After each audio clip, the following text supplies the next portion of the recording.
So, ito yung sinasabi niya na ulam nila. Ayan po.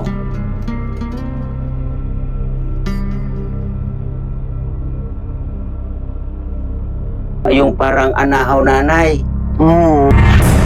Isang mapagpalang araw mga kalingap mga kababayan at nandito tayo sa lugar na ganito na ayan ay mayroon tayong pupuntahan dito. Kaya abangan ninyo mga kalingap mga kababayan yung ating subject sa lugar na to. Ito ay Barangay Malinao at ito nga ay sa Donsol pa rin tayo Kaya muli mga kalingap mga kababayan, tara samahan nyo kami para malaman natin ang kwento ng inilapit na to sa atin. And let's go.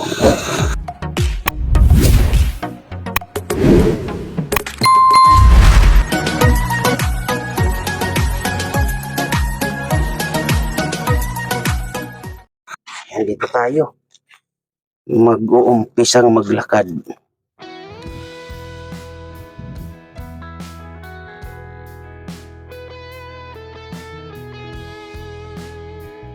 So, ayan Kita ninyo. Bakit yung babae pang nagbitbit niyan?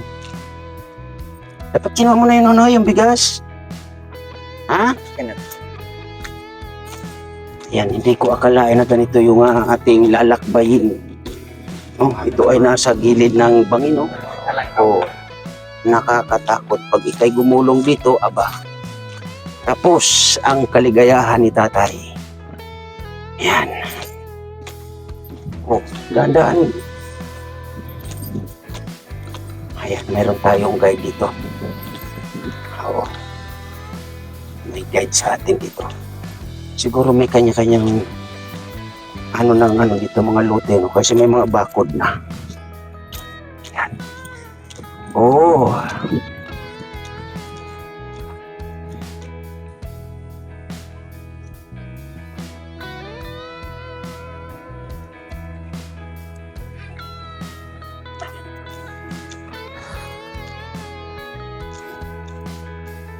Kasi galing dito sa ulan kaya ganito yung sitwasyon. Abay, dahan-dahan kayo dyan May kasama pang baby. Abay, tayo ay nakasapatos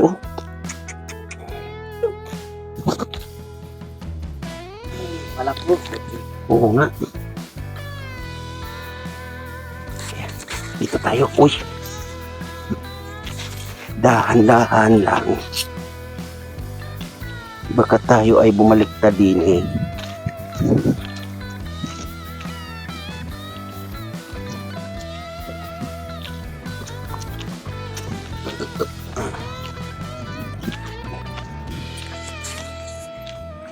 Bangin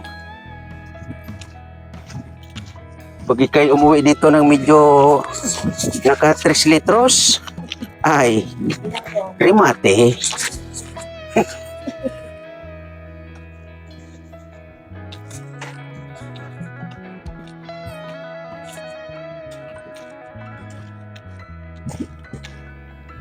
So, ganito po ang scouting natin dito mga kalingap mga kababayan sa lugar ng Donsol. Ngayon ay sabi ko nga ay hahalughugin natin paunti-unti ang Donsol para makita natin yung mga pamilyang mga nasa lugmok ng kahirapan. At ito nga, senior yung ating pupuntahan dito. Sige, diretso tayo.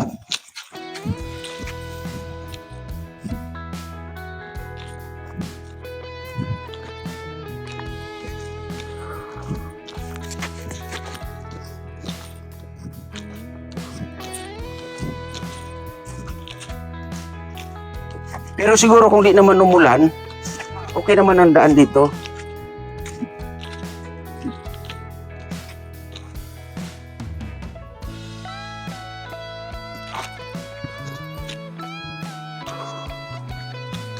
Ayan, bangin. Grabe. Parang pinaganon to Ito ay nakaganyan. Magkabilaan, bangin.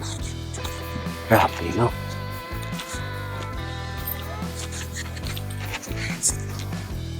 Grabe ang kabundukan yan, Grabe, Oo. Grabe.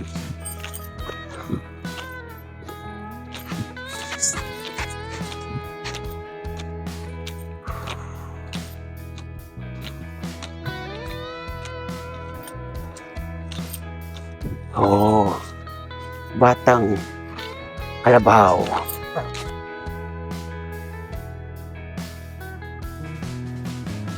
Oh, dalawa ang anak ah. Anak niya yung parehas?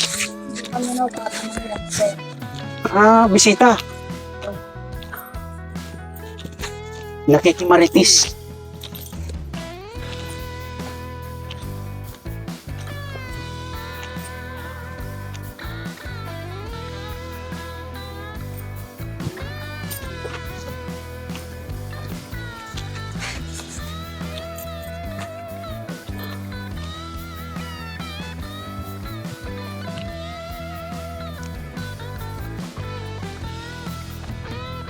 Grabe mga sikaling at mga kababae sitwasyon. No?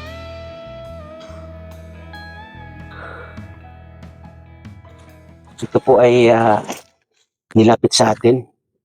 Nag-message sa akin na baka daw pwede na mapuntahan ang senior citizen na to.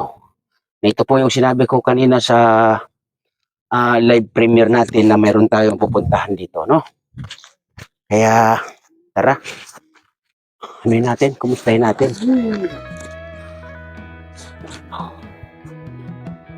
Ako ay medyo napagod.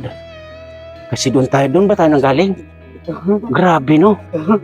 Grabe pinanggalingan natin yan. Oh, wow.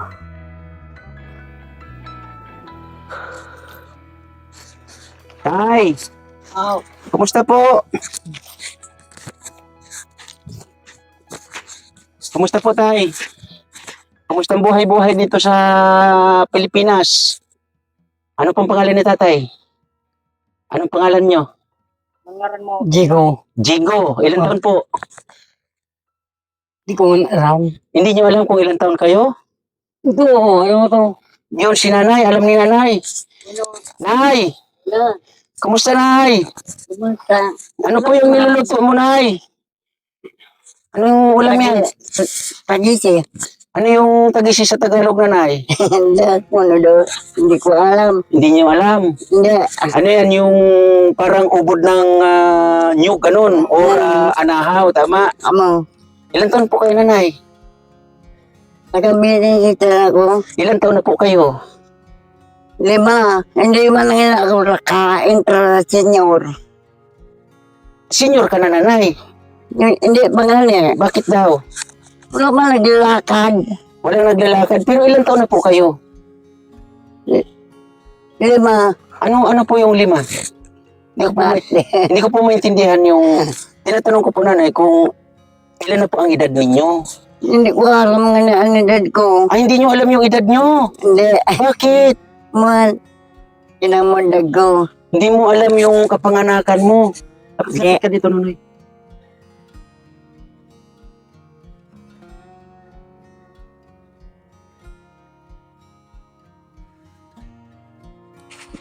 So, hindi mo alam, Nanay, ang edad mo. Hindi ko alam nga na. Wala man yung birthday. Wala kang birthday. Ay, Wala. grabe naman.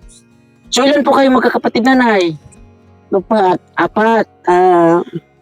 Pang ilan ka sa 4 ninyo na magkakapatid? 5. Wala tutubang sa Malbag. Kaya nga, pang ilan po ikaw? Ikaw po ang panganay? Ako ang panganay. Ikaw panganay. May anak kayo ni tatay? Wala pa man kami anak. Wala kayong anak? Bakit? Wala. Pambadas pa lang ako. Buntis ka pala? Ah! Oo. So, Nanay, ang tanong ko, Nanay, yung edad mo kung ilan taon ka na? Hindi ko alam nga eh. Yan ang problema natin kasi hindi mo alam yung kung ilang taon na kayo. So, ito, Nanay, na bahay na to, Ano? kanino to, Nanay? Itong bahay na to, kanino? Si Kabiloy. Hindi sa inyo. Hindi bahay ninyo. Wala pa nga kami bahay dito. May pagdo kami Kabiloy dito na hindi. Pinatayuan ka dito nung nagngangalang Biloy. Pero, sino ang titira sa bahay na to, Nanay? Kami. Kayo ang titira. Ilan po kayong titira dito? Palampas na kami yung Webes. Kalilipat nyo lang. Kaya nga nanay, ilan po kayong titira sa bahay na to? Lima. 5. So, saan yung mga kasama nyo nanay na 5? Yan sa Legazpi. Nasa Legazpi pa. Ah, So, ikaw nanay, tanong ko, may anak po ikaw. yun. Ilan? 2. 2. Nasaan po sila nanay? Sa Manila. Nasa Manila. Ano po ang trabaho nila doon? Nagpasweldo. Kumbaga, sahuran. Amo, Kaya nga po, ano po yung trabaho nila doon? Ano sila, babae, lalaki? babae. Babae, puro sila babae. Amo, May mga asawa na sila. wala pa nga eh. Wala pa. Wala. So, kausapin po natin mga kalingap, mga kababayan yung naglapit sa akin dito, no? Nanay, may kakausapin lang ako, nanay, ha? Yan, may kausapin tayo. Na isa sa naglapit sa atin, mga kalingap. Ano pangalan niya, Nonoy? Albe. Albi. So, yun nga, nailapit mo ito nga sila nanay. Bakit na kuha mo mailapit sa akin ang sila? Nilabit ko po kasi para matulungan man lang sila.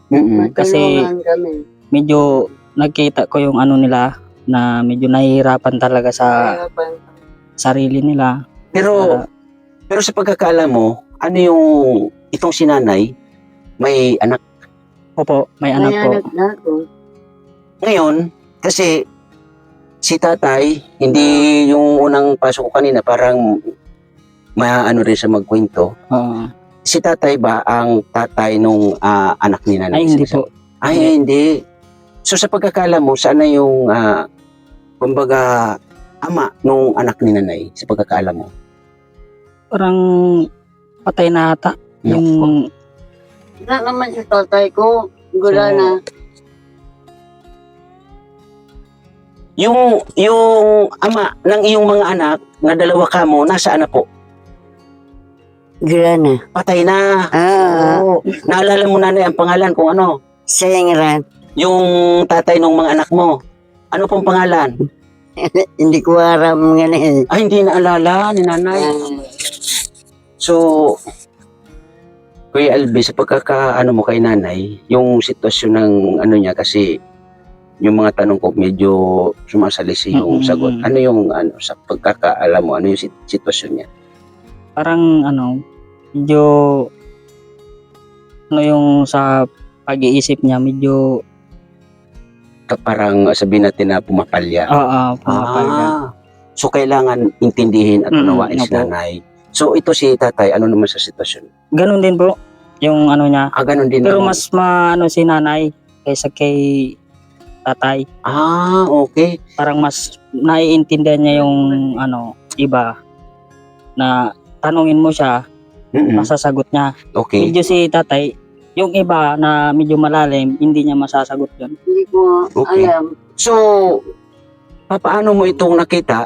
At yun nga, nailapit mo sa akin. Paano mo silang nakita dito sa lugar na? Nung pag ko ng kalabaw ko dito, Di pa. nakita ko yung kalagayan nila dito, parang sabi ko, kawa naman. Okay. Sabi ko, sana may mabubuting tao na matulungan man lang si nanay at saka si tatay para hindi sila magutom. Okay. So, salamat Kuya Albi sa concern sa mag-asawang ito. So, mag-asawa sila. Opo. Okay. Salamat ulit Kuya Albi, ha?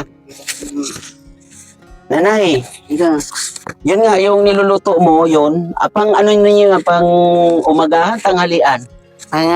Tanghalian. Hindi pa nga kami nagkakaon. Hindi pa kayo nakakain. Hindi. Ay, grabe naman. So, anong oras na ngayon, nanay? Parang malapit na magtanghali o malapit na maghapon. Ako na nga eh. So, dito, nanay, ulitin ko, nanay, ang tanong sa iyo, ilan kayong magkasama dito sa bahay? Pero man sa lang magkasama. 2 lang kayong magkasama. Oo. Ah, Ko sa Malbag. yung kapatid mo nasa ibang barangay din. So, ano yung kinabubuhay nyo dito, nanay? Saan kayo kumukuha? Gibon mo para Yung ginagawa nyo dito, nanay, ano yung ginagawa ninyo para kayo'y kumain sa araw-araw? may gabi, magigibong sigid. Minsan umiiyak, tapos ang kadalasan ay gumagawa kayo ng walis tingting. Binibenta nyo yan, nanay? Pinabakal, Oo, magkano naman po ang isang ano niyan? 50. 50 pesos. Mm. Buti, nanay, nakakapunta pa kayo doon sa bayan para ibenta yung walis tingting. Makusag pa man ako. Malakas pa naman si nanay. Oo.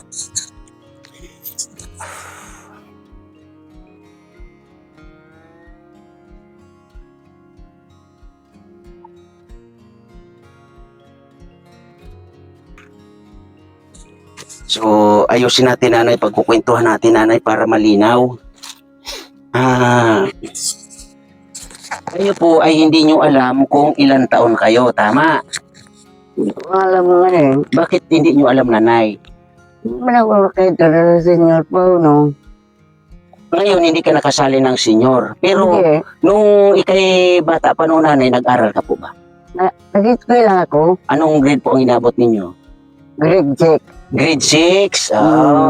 So, ibig sabihin, nanay, magmula nung ikay bata, hindi ka nagkaroon ng birthday?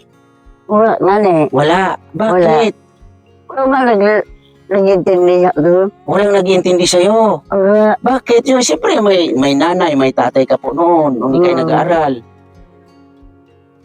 Kumusta naman po yung sitwasyon ng pamumuhay nyo noong panahon na ikay bata pa, nanay? Wala naman. Maayos naman. So, ibig sabihin, kasi nag-aral ka ng grade, nakaabot ka ng grade 6, marunong ka magsulat. Tama po. Ngayon, dahil marunong ka magsulat, naalala mo yung kung ilang taon ka. Hindi na naalala ko man 30 taon na ako. Pero ngayon nga, ilang taon na po kayo? 4. 4. So, mga kalingap, mga kaibigan, medyo tayo dito kay nanay. Pero yun nga po, sa kwento na nga naglapit sa atin dito ay humihingi siya ng tulong po sa atin. Kasi nga, sa sitwasyon nga naman, na ayun po, no, makikita ninyo mga kalingap, mga kaibigan, ayan, oh. Kung atin pong, kasi yung ating cameraman ay medyo hindi pa gaanong gamay yung pagkakamera, no. So, ayan po, tingnan natin, no. Yung kanilang sitwasyon dito, yung dingding, ayan, sako, no? At ito nga ay, yan pa lang yung bubong. Diba? So, nakakaawa po ang sitwasyon. Kaya siguro nga ay inilapit sa atin ito. Ayan, oh. Open dito. So, ang kusina nila, ayan po yung bubong. Ayan, kung makikita ninyo mga kalingap, mga kababayan, ito ay nasa gilid sila ng bangin. Ayan. Makita ninyo, oh. Diba? Kung makita ninyo, oh. So, ito yung sinasabi niya na ulam nila. Ayan, oh. Diba? Ubod ng tagisi. O yung parang anahaw, nanay. So, anin po natin mga kalingap, mga kaibigan, siguro unawain na lang natin ito si nanay. Pero, nanay, ano pong pangalan ninyo? Maria Abiso. Maria Abiso. Yun. Ikaw po, nanay, taga saan talaga? Taga Cristo kami.